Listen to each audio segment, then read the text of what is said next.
수치 많은 그것을 지금 마귀들이 우리에게 불어넣고 있는 것이죠. 우리 속에 기본적인 욕망을 지나서 분에 넘치는 탐심이, 욕심이 가득 찼다면 그 욕심에서 벗어나야 합니다. 여러분, 어떻게 욕심에서 벗어나야 합니까?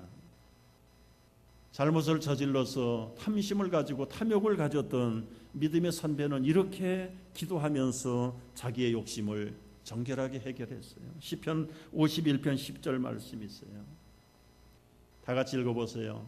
하나님이여 내 속에 정한 마음을 창조하시고 내 안에 정직한 영을 새롭게 하소서. 내 안에 정직한 마음, 정직한 영을 새롭게 해달라. 이건 한 번의 기도로 끝나는 것이 아니라 두고두고 마음에 새기고 입술에서 읊조리면서 나를 지배하는 것이 그리스도의 영이 나를 지배하도록 해야 되지, 세상의 거짓의 영, 탐심의 영, 이 어두움의 영들이 나를 지배한다면 아무리 그리스도의 영이 있다고 해도 그리스도의 사람이 아니에요. 뭐예요? 정결한 마음으로 우리를 다스려야 되는데 이 거짓의 영이 나를 다스리고 욕심의 영이 나를 다스린다면 그리스도의 사람이야. 로마서 8장 9절에 우리 속에 그렇게 말해요. 만일 너희가 그리스도의 영이 거하시면 너희가 육신에 있지 아니하나니 영에 있나니 누구든지 그리스도 영이 없으면 그리스도의 사람이 아니라. 내 속의 욕심을 버려야 됩니다. 미움과 시기와 쾌락과 충동으로 가득 차 있다면 그리스도를 모시고 사는 사람이라 할지라도 결국은 누구의 지배를 받는가? 이 욕심이라는 마귀의 지배를 받는다면 우리도 모르는 사이에 마귀의 지배자가 되는 거예요. 두 번째 마귀의 특징은 거짓입니다. 그는 처음부터 살인한 자다. 누구를 살인했습니까? 아담과 하와의 영적인 생명을 살인했어요. 거짓을 퍼뜨려가지고 하나님이 그리하시더냐, 호기심을 불러일으켜가지고 말씀을 뒤집고 현혹을 해가지고 유혹을 해가지고 무지한 아담과 하와 속에 영혼의 생명을 살인하고 그들의 인격을 살인하고 하나님과의 관계를 깨뜨려버리는 이 거짓의 무기, 이게 사탄으로부터 시작입니다. 진리가 없기 때문에 거짓으로 말할 때마다 제 것으로, 마귀가 가지고 있는 것은 거짓밖에 없어요. 그래서 거짓말장이고 마귀의 다른 별명이 거짓의 아비입니다. 마귀가 어떻게 생겼냐? 여러분, 뿔 달리고 무슨 도깨비처럼 그렇게 생긴 게 마귀가 아니고, 거짓말을 밥 먹듯이 하는 사람은 그건 마귀의 앞잡이고 마귀의 여기 거짓말쟁이라고 했어요. 그래서 요한계시록 22장에 보면 지옥에 가는 사람들이 나오는데 믿지 않는 사람은 당연히 지옥에 가고 거짓말하는 사람도 지옥에 간다고 했어요. 거짓말이 뭘까요? 내가 만들어내는 이야기, 알지도 못하고 확대해서 전하는 이야기들, 진실이 아닌 것들, 이거 다 거짓말들이지. 그러니까 우리는 참 말에 대해서 굉장히 조심할 필요가 있어요. 조금만 마음을 열어놓고 참지 못하면 언제나 거짓말 뒤에는 이 사탄이 작용을 해요. 여러분, 교회가 분란이 나고 말이 번지고 그럴 때 이 사탄에게 조종을 당한다는 사실을 얘기하면 내가 왜 사탄이냐? 사탄은 아닌데 사탄의 지배를 받는 것을 알아야 돼요. 사탄은 원래 모습이 거짓말이거든. 거짓의 압이기 때문에 우리가 얼마나 여러분, 생각은 여기까지 할 수 있어요. 그러나 이걸 만약에 뱉어놓으면 말이 돼버리는 거예요. 여러분, 말의 능력이라는 것이 보통 세다는 것을 여러분 아시죠? 말 한마디에 여북하면 여러분, 한이 맺힌 여인들의 말 한마디가 온유해도 서리를 내리게 한다고 그러잖아요. 나무를 세워놓고요, 그 말 아침마다 친절하게 I love you, I love you 하는 것하고 I hate you 하는 것은 한 달, 두 달 있으면 그 미움을 받는 나무는 그냥 죽어버려. 나무에 무슨 감각이 있을까요? 살아있기 때문에 안다. 제가 한글날 보여드릴 영상 아마 부분적으로 봤어요. 밥을 해가지고 그릇에다 담아가지고 MBC 문화방송의 아나운서들 책상 위에다가 2개씩을 갖다 놨어. 하나는 I love you, 나는 너 미워. 눈에 띌 때마다 그 얘기를 해주라는 거예요. 밥 해가지고 유리병에다가 똑같이 밥을 담았어요. I love you, 나 너 좋아, 너 보기 싫어, 너 미워. 한 달 후에 어떻게 된 줄 아세요? 그 아나운서들 수십 명의 책상 위에 있던 똑같은 밥들이요.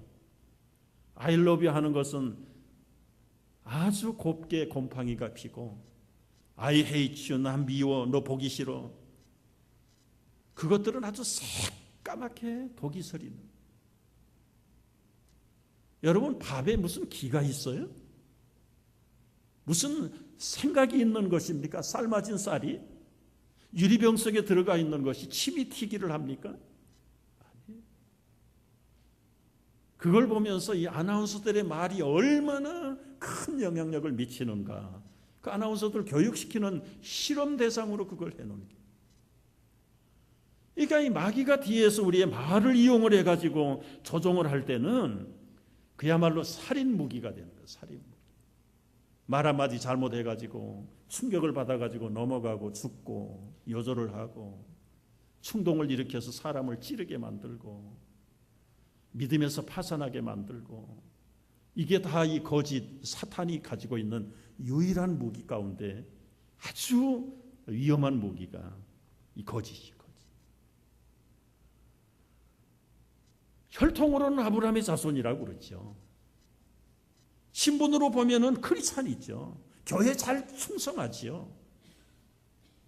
그런데 그의 배후에서 조종하는 이 마귀의 계략을 깨닫지 못하고 생각나는 대로, 충동받은 대로, 호기심에 자꾸 하는 이야기들이, 그 말들이 결국은 생명을 죽이고 진리를 대적하고 하나님의 나라를 무너지게 만드는, 이것을 바라볼 때 예수님이 답답해서 더 이상 그들에게 왜 우회전으로 이 얘기를 하는 게 아니에요.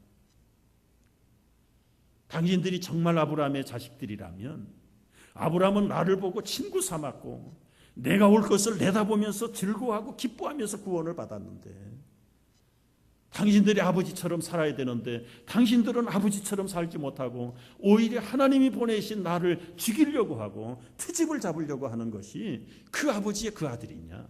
정신 차리라는 거예요.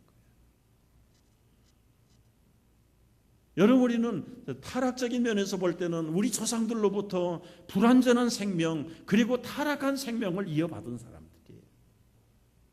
아무리 육신적인 아버지가 우리에게 생명의 은인인 건 사실이지만 이 영적인 생명까지 책임지는 분들은 아니에요. 그런 면에서 본다고 하면 이제 우리의 자녀 손들에게 비춰져야 되는 우리의 아비들의 이미지는 어떤 것인가?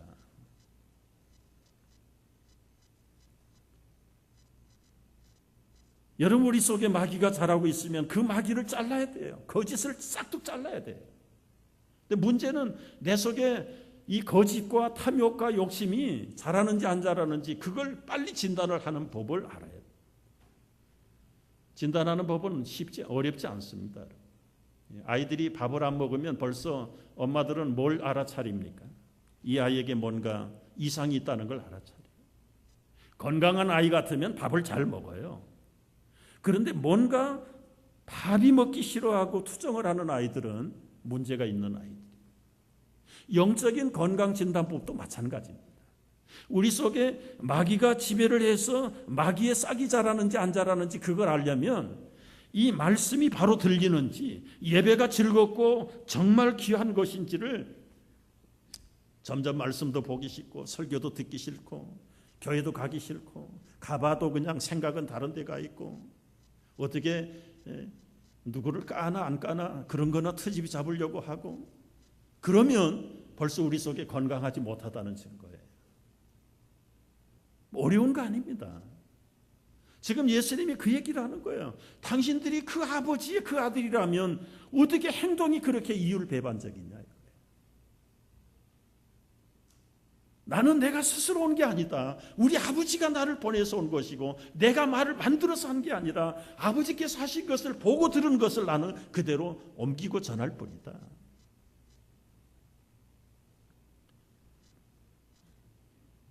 여러분, 말씀을 들어도 듣지 못하는 것이 또 마귀들의 특징이에요. 47절 말씀을 보세요. 다 같이 한번 읽어봅니다. 하나님께 속한 자는 하나님의 말씀을 듣나니 너희가 듣지 아니함은 하나님께 속하지 아니하였음이로다. 여러분, 학교 가면 또래의 학생들이 뭐 수백 명 수천 명이 있잖아요. 그런데도 아무개야 엄마가 부르거나 아빠가 부르면 그 수천 명 가운데 그 아버지의 그 아들, 그 엄마의 그 아들은 즉각 알아듣고 반응을 합니다. 하나님이 말씀의 선포가 됐는데, 들리는데, 듣는 사람은 그 하나님의 자녀들은 알아듣는데, 하나님께 속하지 않는 사람은 아무리 비유법을 쓰고 쉽게 풀이를 해도 못 알아듣습니다. 왜 그렇습니까? 마귀가 듣지 못하게 만들어 놨거든요. 여러분, 말씀을 듣는다는 말은 청각으로 듣는 게 아니에요. 청종한다는 말은 순종하고 그대로 말씀대로 행동하고 따라서 반응한다는 것이지, 이 귀로 듣고 잊어버리는 것을 듣는다는 말로 설명하자. 여러분, 하나님의 말씀이 종류가 다양해요. 일차적으로는 성경에 기록된 말씀입니다. 이 말씀을 풀이하는 설교도 하나님의 말씀입니다. 여러분, 책을 통해서 하나님 말씀하세요. 방송을 통해서 말씀하세요. 되어지는 환경을 통해서 말씀하세요. 때로는 전단지를 통해서도 말씀하세요. 때로는 양심의 소리를 통해서도 말씀을 하세요. 그런데 다양하게 퍼지는 그 하나님의 말씀에 듣지 않으면 이미 사탄이 우리의 영적인 청각력을 다 닫았다는 이야기.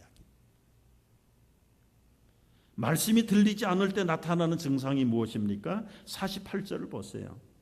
한번 읽어보십시다. 48절. 유대인들이 대답하여 이르되 우리가 너를 사마리아 사람이라 또는 귀신이 들렸다 하는 말이 옳지 아니하냐? 여러분, 말문이 막히면 사람들은 노골적으로 덤비는 본능이 있습니다. 왜요? 피할 데가 없잖아요. 지금 유대인들이 코너에 몰렸어요. 그러니까 하는 말이 뭐예요? 우리가 당신을 사마리아 사람이라, 당신 귀신 들린 사람이라. 여러분, 예수님이 갈릴리 출신이라는 걸 누구보다 잘 알아요, 그들은요. 그런데 여기서 갈릴리 출신이라고 말하지 않고 왜 사마리아 사람이라고 말을 하고 있습니까?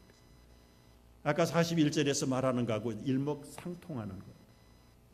사마리아 사람들은 순수 혈통을 포기하고 다른 민족들하고 통혼을 해버렸죠. 자폰을 했지요. 남쪽의 유다 백성들이 볼 때는 이건 완전히 미안해요. 개 아들입니다. 개 아들. 그래서 서로 상종을 안 하는 사람들이. 그런데 지금 예수님을 보고 사마리아 사람이라는 말은 사생자지, 아버지도 모른다고 그러지, 없다고 그러지, 처녀가 이 길을 났다고 그러지. 그것과 연관을 해가지고 예수님을 어떻게 해요? 뭐라 붙여요? 사마리아 사람이라는 거예요. 우리는 이 문화에 익숙하지 않기 때문에 그렇죠. 여러분, 사마리아 사람, 예전에 전라도 사람들이 취급받을 때 하와이, 그러면 어떻게 되냐? 지금 그런 꼴로 이해를 해야 되는 거예요. 예수님을 앞에다 놓고 사마리아 사람, 더 나아가서는 당신 귀신 들린 사람, 정신마저 온전하지 못한 사람, 이게 이 비난하는 유대인들, 들리지 않는 사람들의 반응이란 말이에요. 여러분, 이게 아브라함의 자녀들의 해야 될 꼴입니까? 정말 진짜 아브라함의 아들들이라면 그 아브라함의 후손으로, 복의 근원으로 완성자로 오신 메시아를 지금 사마리아 사람 취급하고 그야말로 개 취급을 해야 되는 것입니까? 돌아도 누가 도는 사람입니까? 미쳐도 누가 미친 사람들입니까? 귀신에게 사로잡힌 사람이 누굽니까? 본인들임에도 불구하고 오히려 적반하장적으로 예수님을 귀신 들렸다고 그러고 미쳤다고 그러고 사마리아 사람이라고 취급을 해버리는 이 사람들이